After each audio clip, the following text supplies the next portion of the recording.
Olá, esse aí sou eu, o Rian, do Pet Física, e nesse vídeo eu vou calcular a velocidade do som.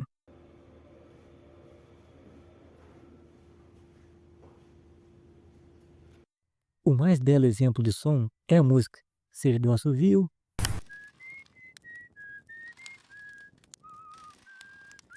ou de um banjo,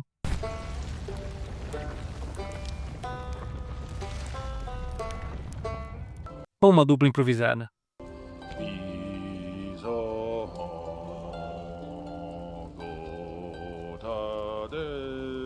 Mas o que de fato é o som? O som é uma onda mecânica longitudinal que necessita de um meio para se propagar. Mas aí vem, o que é uma onda? Uma onda é uma perturbação que se propaga no espaço, transportando energia de um ponto ao outro, mas sem transportar a matéria. Ou seja, no caso do som, as partículas do meio apenas oscilam em torno de suas posições de equilíbrio, enquanto a energia viaja. Veja só um exemplo. Eu vou causar uma perturbação no ar batendo na palma, e depois vou causar uma perturbação na mola.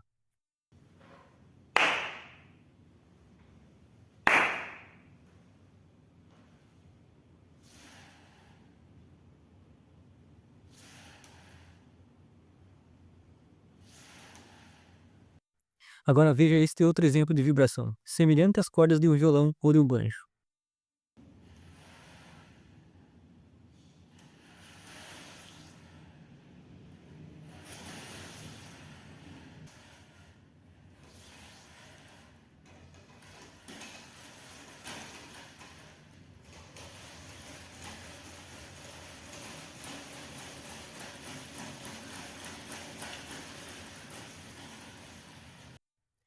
Agora vamos trabalhar com alguns detalhes da onda, tá? Temos aqui a nossa onda, certo? A altura entre a base e a crista da onda nós vamos chamar de amplitude. E a distância entre duas cristas de onda nós vamos chamar de comprimento de onda. Agora veja esta onda. Ela está se deslocando por uma corda atada nas pontas e ela está indo para a direita, tá? Cada vez mais perto do final. Quando ela chegar no final, ela retornará com a crista voltada para baixo, se deslocando em direção contrária, e ela vai seguindo para a esquerda. Agora, na mesma corda, eu vou realizar dois pulsos, certo? E eles estão se deslocando para a direita. Quando o primeiro impulso chegar na direita, ele vai inverter a crista para baixo e ele vai seguir na direção esquerda. Quando eles se encontrarem, essas ondas vão se aniquilar e vão seguir seus caminhos depois. O contrário também vai ocorrer. Quando duas ondas de cristas estão andando em sentido contrário, elas se encontram, elas vão formar uma onda com uma crista da altura das duas e depois elas vão seguir seus caminhos. Agora, juntando os dois casos de interferência construtiva e interferência destrutiva, temos o caso da onda estacionária, onde ela parece que está parada no espaço, mesmo que haja um movimento interno de energia. Mas vamos ter duas regiões, os nós, que são os pontos de interferência destrutiva, onde a amplitude é nula e a corda não vibra ali, e os antinós, os ventres, que são os pontos de interferência construtiva, onde a vibração é máxima. Esse padrão se repete e forma os chamados harmônicos, que são os modos específicos de vibração. E a distância entre dois nós sempre será um comprimento de onda sobre 2, ou seja, a metade do comprimento de onda. Com isso, nós já podemos calcular a velocidade do som. Precisamos agora montar nosso experimento. A nossa ideia é o quê?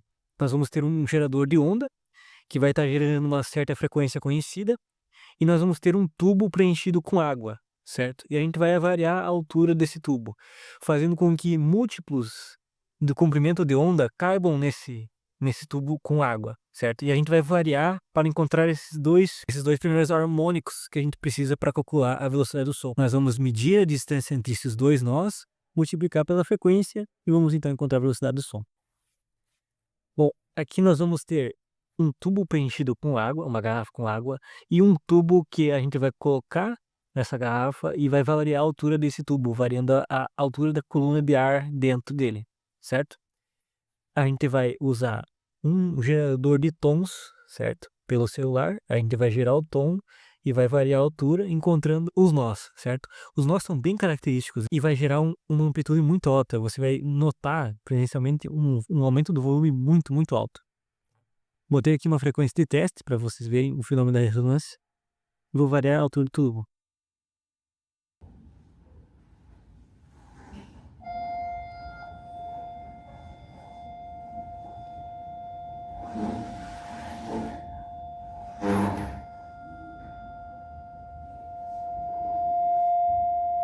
Percebam que já aumentou.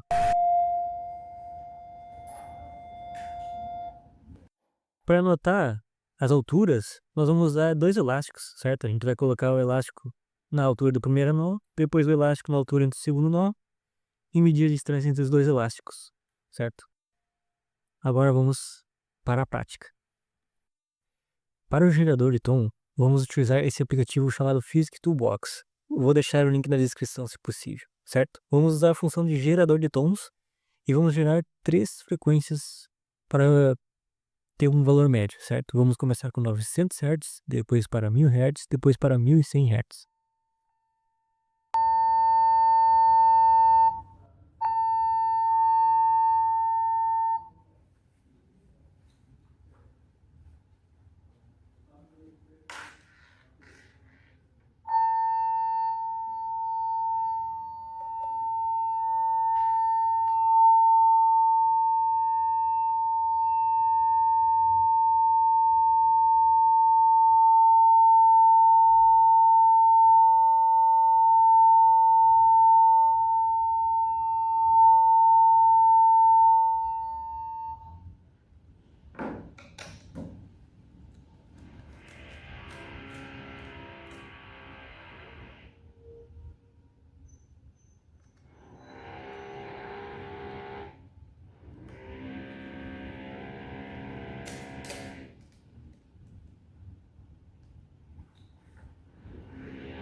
Após todas as medidas, chegamos nos seguintes valores, certo?